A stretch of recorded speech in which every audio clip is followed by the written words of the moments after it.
Thiruvananthapuram പാളയത്തെ university ഹോസ്റ്റലിൽ excise നടത്തിയ റെയ്ഡിൽ കഞ്ചാവ് പിടികൂടി. 455 മുറിയിൽ നിന്നാണ് 20 ഗ്രാം കഞ്ചാവ് പിടികൂടിയത്. മുറിയിലുണ്ടായിരുന്ന തമിഴ്നാട് സ്വദേശിയെ എക്സൈസ് കസ്റ്റഡിയിലെടുത്തു. കേരള യൂണിവേഴ്സിറ്റി ഹോസ്റ്റലിലെ 15 മുറികളിലാണ് എക്സൈസ് സംഘം പരിശോധന നടത്തിയത്. കേരള യൂണിവേഴ്സിറ്റിക്ക് കീഴിലെ നിരവധി വിദ്യാർത്ഥികൾ താമസിക്കുന്ന യൂണിവേഴ്സിറ്റി ഹോസ്റ്റലിൽ നിന്നാണ് കഞ്ചാവ് പിടികൂടിയത്. രഹസ്യവിവരത്തെ തുടർന്ന് എക്സൈസ് സംഘം മിന്നൽ പരിശോധന നടത്തുകയായിരുന്നു. ഹോസ്റ്റലിലെ 455 മുറിയിൽ നിന്നാണ് 20 ഗ്രാം കഞ്ചാവ് പിടികൂടിയത്. മുറികളിലെ പരിശോധന എക്സൈസ് സംഘം പൂർത്തിയാക്കി മടങ്ങുമ്പോൾ മറ്റൊന്നും കണ്ടെത്തിയിട്ടില്ല. ഹോസ്റ്റലിൽ പരിശോധന നടത്തണമെന്ന് SFI ആവശ്യപ്പെട്ടിരുന്നുവെന്നും പിടികൂടിയ ആൾ SFI ബന്ധമില്ലെന്നും SFI നേതാക്കൾ പറഞ്ഞു. ഹോസ്റ്റൽ വിദ്യാർത്ഥിയാണോ പിടിയിലായതെന്ന് ഉറപ്പില്ലെന്നും SFI ജില്ലാ സെക്രട്ടറി ആദർശ് പറഞ്ഞു. വിദ്യാർത്ഥികൾ താമസിക്കുന്ന ഹോസ്റ്റലാണ്, യൂണിവേഴ്സിറ്റി ഹോസ്റ്റലാണ്. ഇതിനകത്ത് SFIക്കാർ മാത്രമല്ല താമസിക്കുന്നത്.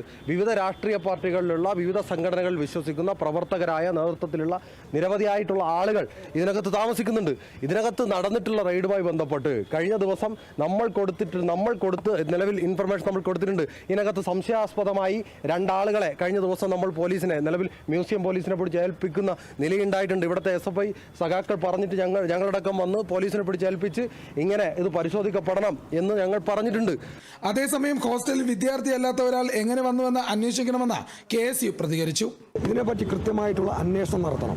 കൃത്യമായിട്ടുള്ള ഇനിയും ഏതെങ്കിലും തരത്തിൽ ഇവിടുത്തെ ഏതെങ്കിലും മുറികളിൽ ഈ ശേഖരണമുണ്ടോ എന്നുള്ളതിനെ പറ്റിയുള്ള അന്വേഷണം നടത്തേണ്ടതായിട്ടുണ്ട്. പിന്നെ അറിയാൻ സാധിക്കുന്നത് ഈ ഹോസ്റ്റൽ മുറി ഉപയോഗിക്കുന്നത് അന്യസംസ്ഥാനക്കാരായിട്ടുള്ള 2 പേർ എന്നാണ്. അവർ എങ്ങനെ, ആരുടെ കെയർ ഓഫിൽ ഈ ഹോസ്റ്റലിൽ പ്രവേശനം നേടി എന്നുള്ളതിനെ പറ്റി കൃത്യമായിട്ടുള്ള വിവരം പുറത്തേക്ക് വരേണ്ടതായിട്ടുണ്ട്. ഇതിൽ കൃത്യമായിട്ടും അധികാരികൾ അതിൻ്റെ വിവരങ്ങൾ പുറത്തു വരണം. അത് ആരുടെ കെയർ ഓഫിലാണ് ഇവർ വന്നതിനെ പറ്റി എന്നുള്ളതായിട്ടുള്ള അന്വേഷണം നടത്തണം. ലഹരിക്കെതിരായ പരിശോധന കർശനമാക്കുന്നതിന്റെ ഭാഗമായാണ് എക്സൈസിന്റെ നടപടി. സംഭവം പരിശോധിക്കുമെന്നാണ് SFI നിലപാട്. Kerala vision news, Thiruvananthapuram.